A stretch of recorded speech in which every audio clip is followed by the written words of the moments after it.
Good morning बच्चों। हम पढ़ रहे थे chances and probability. Chance and probability.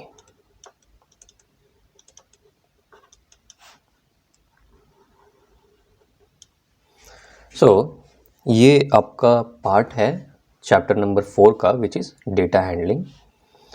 और इस चांस एंड प्रोबेबिलिटी में हमने ये देखा बच्चों, एक बार रिकैप कर लेते हैं। ओके, रिकैप कर लेते हैं। एंड आज का हमारा उद्देश्य ये है कि हमें क्वेश्चन सॉल्व करने हैं, है ना। कुछ क्वेश्चंस हम ट्राई करेंगे, सॉल्व करने की कोशिश करेंगे, देखेंगे कि क्या मैथमेटिक्स है प्रोबेबिलिटी का। ओके, तो हमने ये देखा कि हमारे डे टू डे लाइफ में ऐसी चीज़ें भी हैं जो कि बिल्कुल एब्सोल्यूट नहीं है और डेफिनिट नहीं है। चलो, एब्सोल्यूट टर्म तो हमने यूज़ नहीं किया था, हमने यूज़ किया था डेफिनिट। डेफिनिट, ठीक है।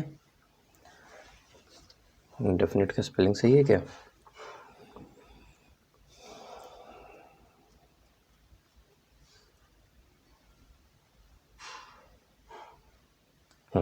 DEFINIT। बहुत सारी चीज़ें हैं जो कि डेफिनिट है और उसके लिए हमारे पास मैथमेटिक्स तो ऑलरेडी है। ओके, बट बहुत सारी चीज़ें ऐसी भी हैं हमारी ज़िंदगी में जो कि नॉन डेफिनिट है। नॉन डेफिनिट, या इसी को कहें तो वो प्रोबेबिलिटी पे डिपेंड करता है। सॉरी, प्रोबेबिलिटी पे बोले या चांस पे डिपेंड करता है कि हो भी सकता है, नहीं भी हो सकता है। नॉन डेफिनिट चांस पे डिपेंड करता है, ठीक है। इसी चांस को, इसी तरीके की चीज़ों को पढ़ने के लिए जो मैथमेटिक्स बनाई गई उसको बोला गया प्रोबेबिलिटी। और हमने बहुत अच्छे से समझा, एग्जांपल्स लेकर के समझा कि ऐसी कौन सी चीज़ें हैं जो कि नॉन डेफिनिट हैं, जो कि प्रोबेबिलिटी पे डिपेंड करती है, हो भी सकता है, नहीं भी हो सकता। बहुत सारी चीज़ें हमने पिछले 2 क्लासेस में डिस्कस की हैं। तो जो बच्चे ये पहली बार देख रहे हैं, आप उस वीडियो को देखो तो आपको सब कुछ समझ में आएगा। तो हमें इतनी बात तो समझ में आ गई कि भाई ये प्रोबेबिलिटी है बहुत काम की चीज़, क्योंकि दुनिया में ऐसी चीज़ें हैं जो कि बहुत सारी चीज़ें नॉन डेफिनिट हैं। उसके लिए क्या करें? अब उसके लिए जो मैथमेटिक्स हमें दिया गया है बना करके ऑलरेडी मैथमेटिशियंस के द्वारा, वो है प्रोबेबिलिटी। और अगर हम इसको पढ़ें, इसको समझें, तो हम उन सभी चीज़ों को गेस करने में जैसे हमने एक एग्जांपल लिया था ना, यहाँ पे हमने बोला कि इसमें बहुत सारे रेड बॉल्स हैं और सिर्फ 2 ही वाइट बॉल्स हैं। फॉर एग्जांपल एक और रेड बॉल ले लेते हैं। हमें इतना तो पता है कि भाई अगर इसमें से एक बॉल निकाला जाए तो ज़्यादा चांस है कि रेड बॉल निकले। इतना तो पता है कि कम चांस है कि वाइट बॉल निकले, लेकिन ये नहीं पता कितना कम चांस, ये नहीं पता कितना ज़्यादा चांस। वो मुझे मैथमेटिक्स बताएगा, वो मुझे प्रोबेबिलिटी का जो मैथमेटिक्स बनाया गया है वो बताएगा कितना। और अगर हम उस मैथमेटिक्स को सीख लें तो होगा क्या कि प्रिडिक्शन करना आसान हो जाता है। अपनी रियल लाइफ ज़िंदगी में प्रिडिक्शन बिकम्स ईजी। जैसे आप बोलते हैं ना कि आज बादल ज़्यादा दिख रहा है, आज तो बारिश होगी होगी, तो आप संभावनाएं बताते हैं बारिश होने की। आप ये नहीं बोलते कि बिल्कुल बारिश हो ही जाएगी 100%, लेकिन आपको बहुत घने बादल दिख रहे होते हैं और कुछ ऐसा दिख रहा है तो आप बोलते हैं कि भाई 99% चांस है कि आज बारिश होगी।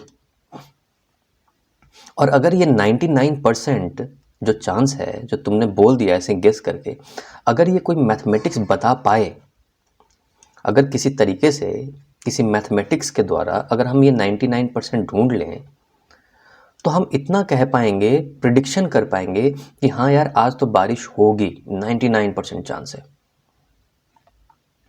या अगर हम हमारे पास कोई ऐसा सिक्का हो, हमारे पास कोई ऐसा कॉइन हो और हम बोले कि इस कॉइन में ऐसा मैंने बना दिया, मान लो फॉर एग्जांपल, उसको बोलते हैं बायस्ड कॉइन।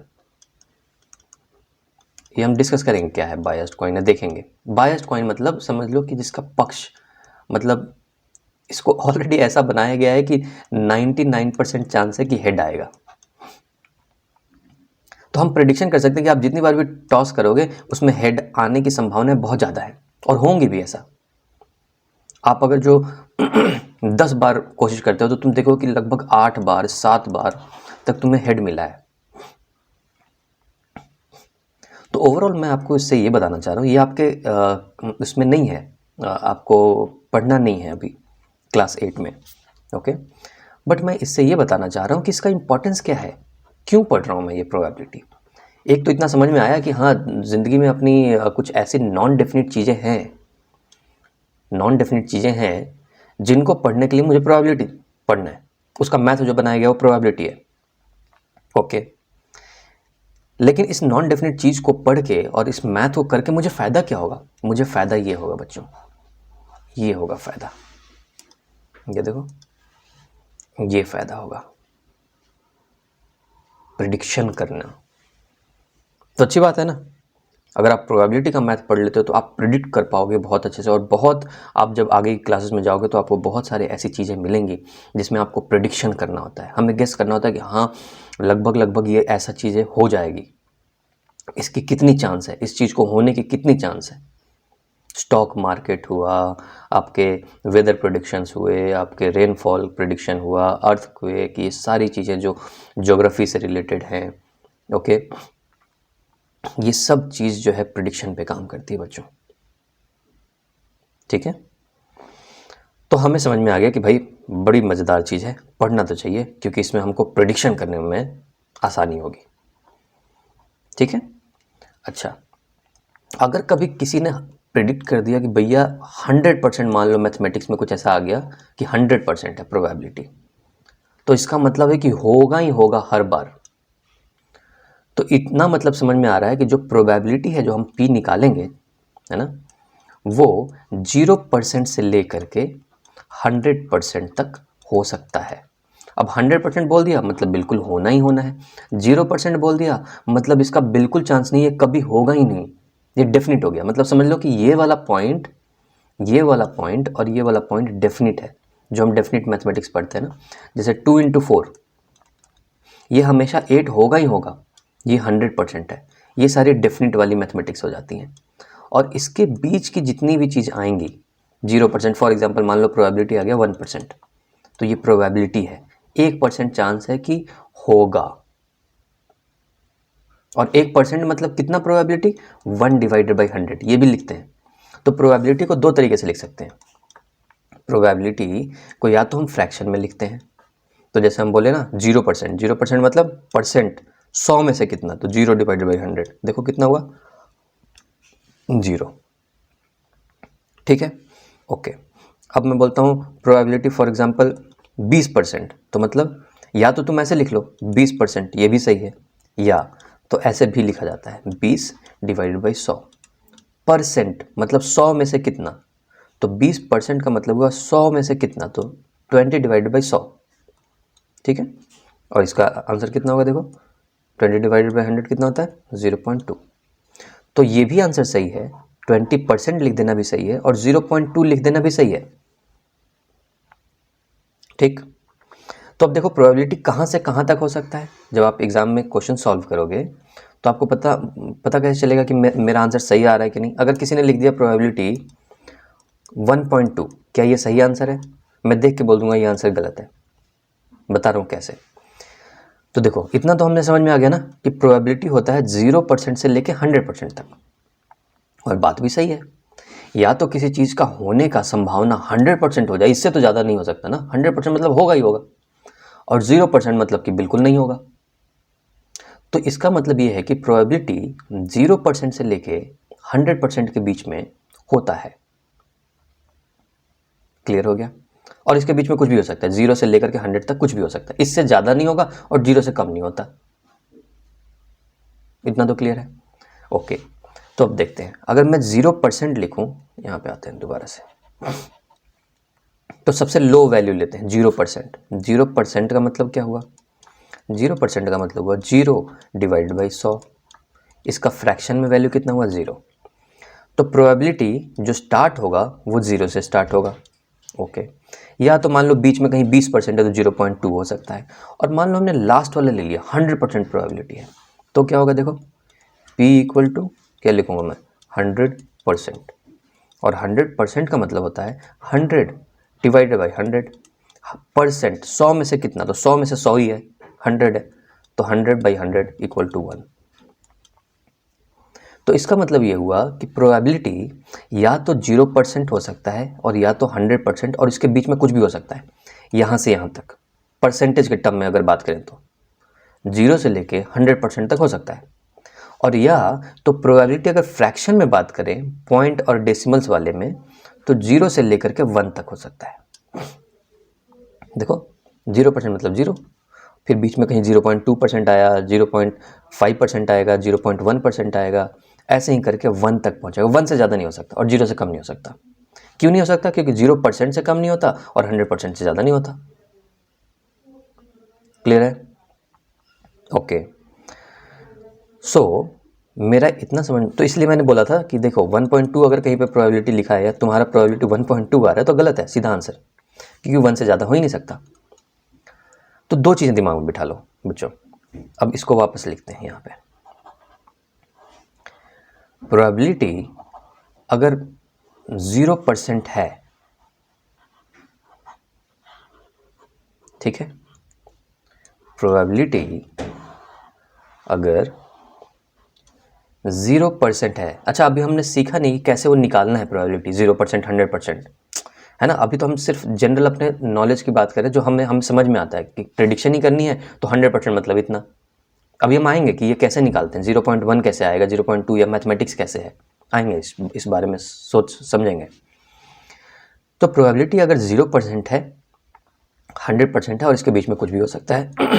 और दूसरी चीज़ दिमाग में रखना कि अगर फ्रैक्शन में बात किया जाए तो प्रोबेबिलिटी कहाँ से कहाँ तक हो सकता है, 0 से लेकर के 1 तक हो सकता है, 1 तक हो सकता है, और इसके बीच में कुछ भी। तो जैसे मान लो इसके बीच में 0.1 भी हो सकता है प्रोबेबिलिटी, 0.15, 0.192 ये भी हो सकती है प्रोबेबिलिटी, 0.956 भी हो सकती है। लेकिन अगर मैं लिख दूं प्रोबेबिलिटी 1.105, ये क्या सही है? नहीं, आंसर गलत।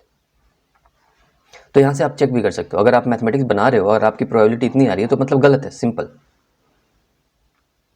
तो 0 से 1 के बीच में होना चाहिए। और कल को आपका प्रोबेबिलिटी कहीं पे 1 आ जाता है, इसका मतलब डेफिनेट 100% होगा, 100% बारिश होगी, 100% ये चीज़ होगा। और अगर 0 आ जाता है मतलब बिल्कुल ही नहीं होगा, और इसके बीच में आता है तो यही संभावना है। और वो संभावनाएं परसेंटेज में भी कल हम कर सकते हैं। जैसे मान लो प्रोबेबिलिटी आया 0.2, अब हम जानना चाहते हैं, ये समझ में नहीं आ रहा कि कितनी संभावना है ना। परसेंटेज में आप जानना चाहते हो, क्योंकि आपको परसेंटेज हमें समझ में आता है। जैसे ह्यूमन बीइंग हम बोलते हैं 20% चांस है इस चीज़ का, तो वो हमें समझ में आता है, तो कर लो उसको परसेंटेज में कन्वर्ट। 0.2 है, इसका मतलब 0.2 है ना। अगर हमें परसेंटेज में देखना है, प्रोबेबिलिटी हुआ 0.2, राइट। अगर इसी चीज़ को हमें परसेंटेज में देखना है तो हम कैसे देखेंगे, इंटू 100 कर देंगे।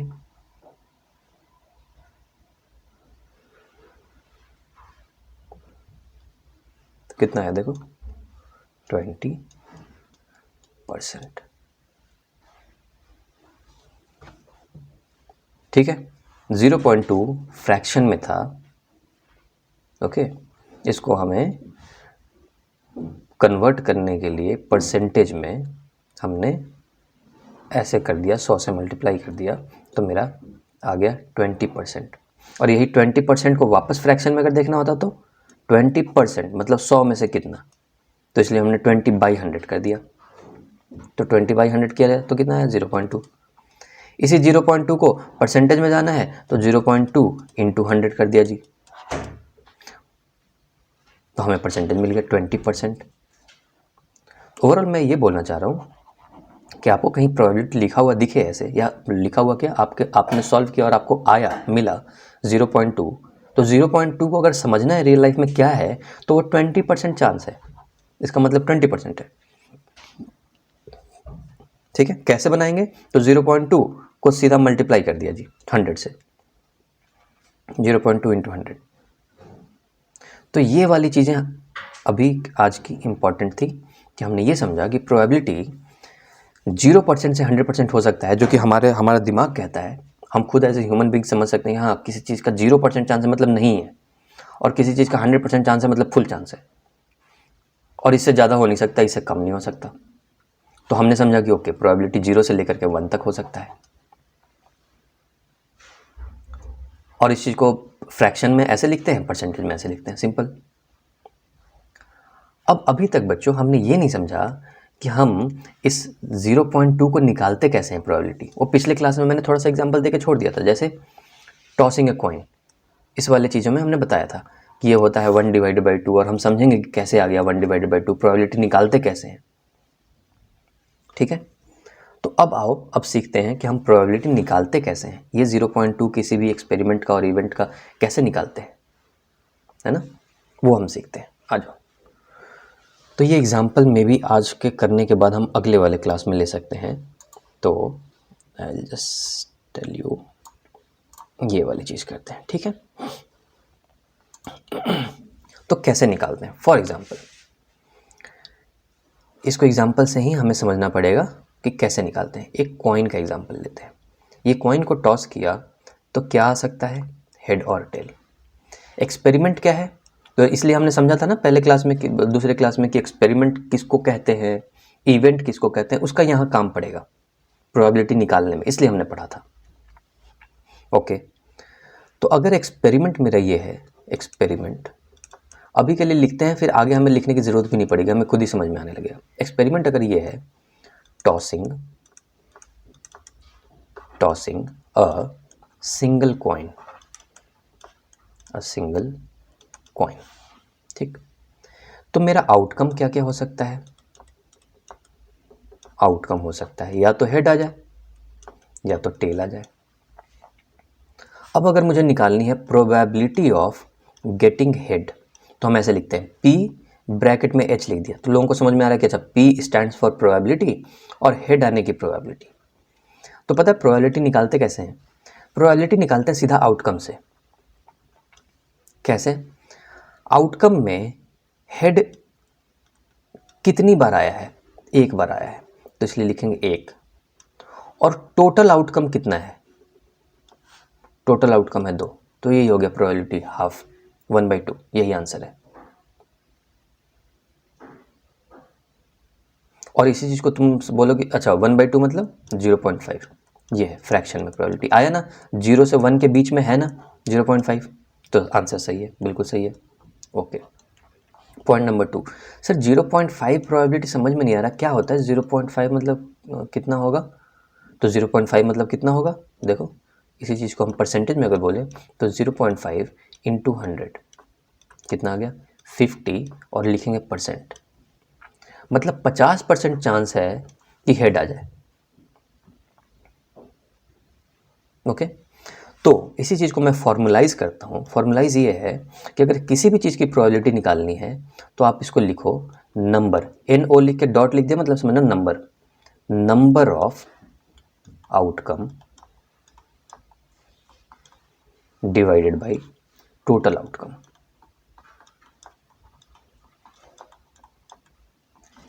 ये होता है फॉर्मूला या कह लो प्रोबेबिलिटी निकालने का तरीका, कि भाई आपको जिसकी भी प्रोबेबिलिटी निकालनी है उसका देखो कि कितनी बार आउटकम आया है, तो हेड आया है 1 बार, और टोटल कितना आउटकम है, आउटकम टोटल 2 है, हेड और टेल, तो इसलिए मैंने क्या किया कि 2 से डिवाइड कर दिया। अब इसी तरीके से प्रोबेबिलिटी ऑफ टेल निकालने की प्रोबेबिलिटी देखें, प्रोबेबिलिटी ऑफ गेटिंग टेल, तो मैंने T लिख दिया, T stands for tail. Okay, क्या बोलता है मेरा, बोलता है नंबर ऑफ आउटकम, तो टेल कितनी बार आया है, 1 बार, और टोटल नंबर ऑफ आउटकम कितना है 2, हेड एंड टेल, तो लिखें 1/2। इसकी प्रोबेबिलिटी भी है 0.5 और 0.5 को हम क्या लिख सकते हैं, 50% लिख सकते हैं, सॉरी। ओके, सो ये हो गया। बोलो सर ये तो बहुत सिंपल है। हाँ, तो अब इससे क्या हो रहा है कि इससे लोग प्रिडिक्ट कर पाएंगे, और ये तो बहुत सिंपल चीज़ है बच्चों, इसलिए आपको समझ में नहीं आ रहा हो कि हाँ इसमें क्या प्रिडिक्शन करना। अगर सिक्का टॉस करते हैं तो भाई 50% चांस होता है हेड आने का, 50% चांस होता है टेल आने का। इसमें ऐसी कौन सी प्रेडिक्शन होगी? लेकिन ये आपको सिखाया जा रहा है अभी अभी तो ये इनिशियल फेज है, आपको समझ में तो पहले आए कि प्रोबेबिलिटी निकालते कैसे हैं। एक बार सोचो प्रोबेबिलिटी निकलना आ गया, ठीक है, और कोई बहुत बड़ी स्टॉक मार्केट है जिसमें पैसे ऊपर नीचे होते हैं, और मान लो किसी एक स्टॉक मार्केट क्या होता है जहाँ पे पैसे जो स्टॉक बेचे जाते हैं बच्चों, कुछ ऐसा समझ लो, ठीक है। और उसका मैंने प्रेडिक्ट किया कि भाई कल को इस गाड़ी की प्राइस, टाटा का प्राइस, मान लो मैंने प्रेडिक्ट किया कि ये 5,000 हो जाएगा, 5 लाख हो जाएगा फॉर एग्जांपल इसका स्टॉक, और इसका चांस है 90%। तो पता है लोग चांस के ऊपर पैसा कमाते हैं। लोग बोलते हैं कि अच्छा 90% चांस है इसका, तो मैं अब इसमें क्या करूँगा, मैं इसमें कुछ पैसे इन्वेस्ट कर दूँगा, तो कल को लगभग मैं जीत सकता हूँ, मेरे पैसे बढ़ जाएंगे। दूसरी चीज़ वेदर की बात चल रही है, तो भाई इतना % चांस है बारिश होने का, रेन, ओके। तो इसरो क्या करेगी, इसरो बोलेगी कि नहीं मैं अपना सैटेलाइट लॉन्च नहीं करूँगा इस दिन, हो सकता है इस दिन मेरे को ये प्रॉब्लम्स हो जाए, हो सकता है इस वेदर के कारण इसमें ये इश्यूज़ हो जाए। उसमें जब दिखाएगा कि नहीं मेरे पास 1% चांस है बारिश होने का, तो मैं हाँ रिस्क ले सकता हूँ। मैं बोलूँगा कि ओके ठीक है, आज मैं अपना सैटेलाइट लॉन्च करता हूँ और यहाँ पे अपने मून पे भेज सकता हूँ। तो बहुत सारी चीज़ें, मैं आपको ये बोलना चाह रहा हूँ कि इस प्रोबेबिलिटी के मैथमेटिक्स से बहुत सारी चीज़ें हम प्रेडिक्ट कर पाते हैं, एंड बहुत सारी अपने एक्शंस को ले पाते हैं अपने डे टू डे लाइफ में बड़े लेवल पे। तो प्रोबेबिलिटी है बहुत इंपॉर्टेंट, बहुत काम की चीज़। ये तो अभी तक हम देखते ही आए, और मैं यही चीज़ एहसास दिलाना चाहता हूँ कि पहले तुम्हें ये समझ में तो आए कि ये काम की चीज़ है, तब तो पढ़ने का मज़ा है।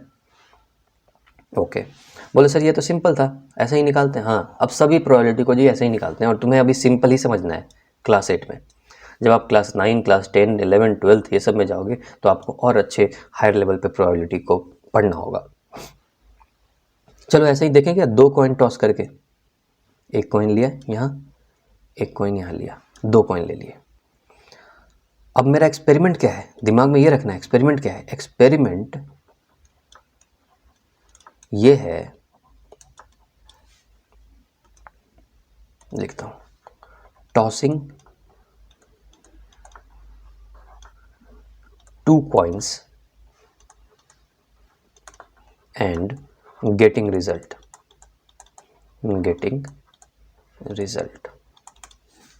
ठीक, अगर ये एक्सपेरिमेंट है कि 2 कॉइन को टॉस करना है और देखना है कि क्या क्या आ सकता है, ठीक, तो अब देखते हैं आउटकम क्या हो सकता है।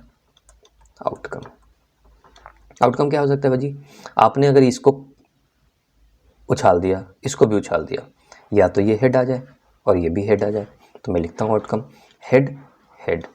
या तो आउटकम क्या आ सकता है, ये वाला हेड ही आए, ये वाला टेल आ जाए, तो मैं लिखूँगा हेड और टेल।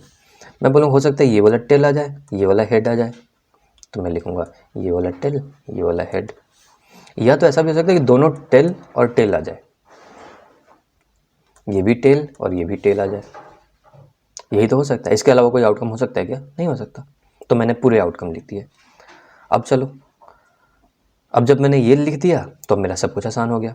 देखते हैं, मैं बोलूँगा प्रोबेबिलिटी ऑफ गेटिंग 2 हेड्स,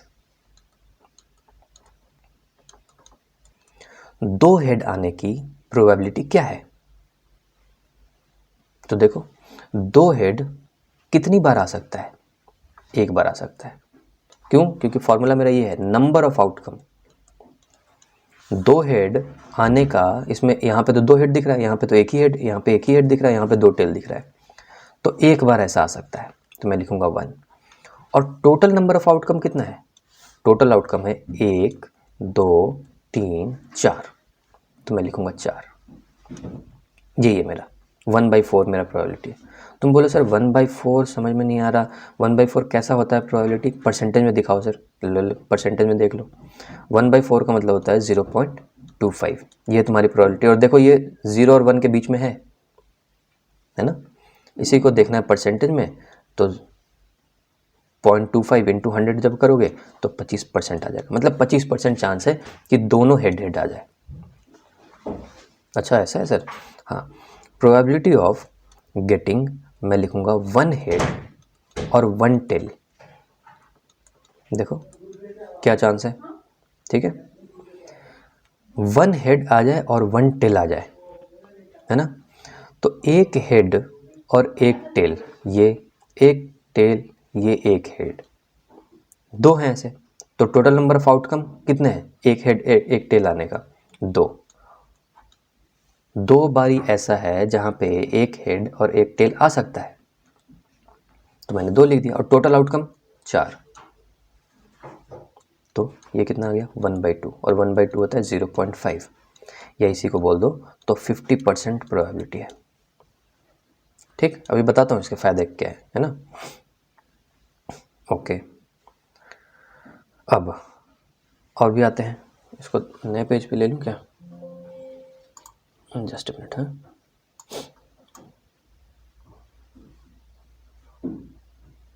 हाँ, ये है, इसको मैंने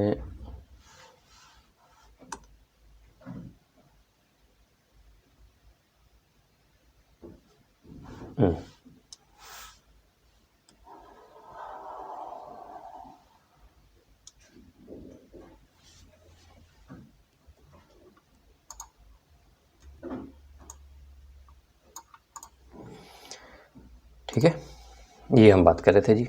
ओके, एक हेड एक टेल आने की प्रोबेबिलिटी 50% हो गई।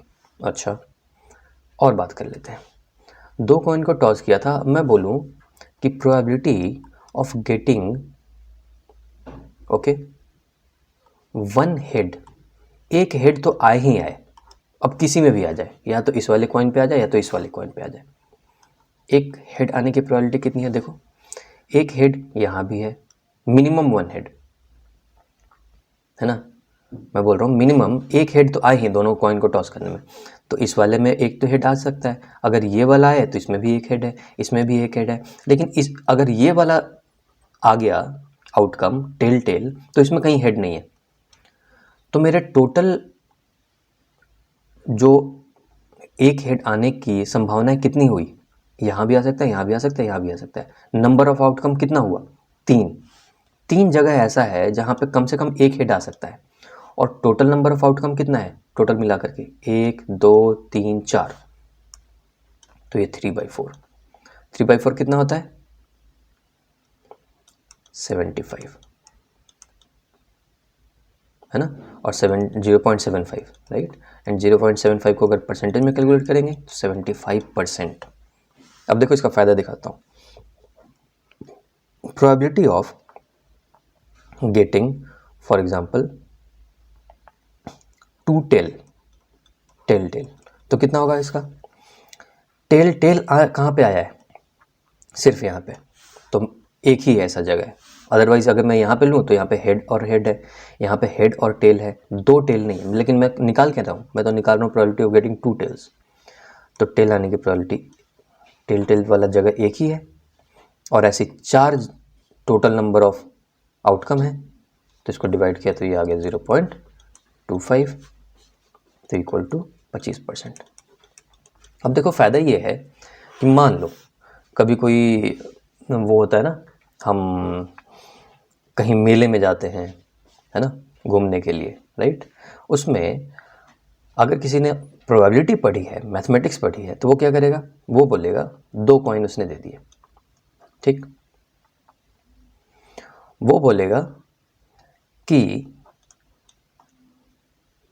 आप किसी भी चीज़ पे पैसे लगा सकते हो, मतलब आप ये शर्त रखो कि दोनों हेड आ गए तो आपके 25 रुपये बन जाएंगे 50 रुपये, आपने 50 रुपये लगाए और आपके 25 रुपये लगाए, आपको 50 रुपये दे देंगे।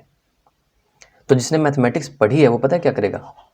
वो बोलेगा कि अच्छा मैं ये शर्त लगा रहा हूँ कि दोनों कॉइन में से कम से कम एक कॉइन में हेड आए, और इस शर्त पे आप मुझे 25 रुपये का मेरा 50 रुपये कर देना, तो ये जीतेगा। क्यों जीतेगा? क्योंकि देखो यहाँ पे प्रेडिक्शन हो रही है, ये फ़ायदा है प्रोबेबिलिटी का। ये देखो प्रेडिक्शन हो रहा है। कैसे मैंने बताया इस तरीके से, क्योंकि मुझे अब मैथ आता है प्रोबेबिलिटी का। प्रोबेबिलिटी एक हेड आने का, 2 कॉइन को उछाल करके कम से कम एक कॉइन में एक हेड आ जाए, इसकी प्रोबेबिलिटी 75% है।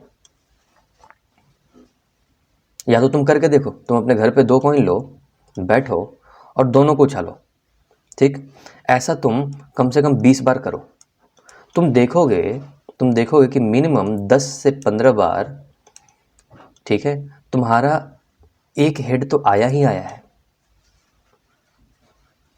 ये फ़ायदा है, इसको बोलते हैं लॉ ऑफ लार्ज नंबर। ये सारी चीज़ें पढ़नी है आपको, इसलिए प्रोबेबिलिटी तो बच्चों आप लोगों के लिए समझ लो ऐसी चीज़ है जो कि आपको फ्यूचर के क्लासेस में फ्यूचर में तो पढ़ना ही पढ़ना है, बिकॉज पूरी की पूरी दुनिया इस पर डिपेंड कर रही है आज के डेट में।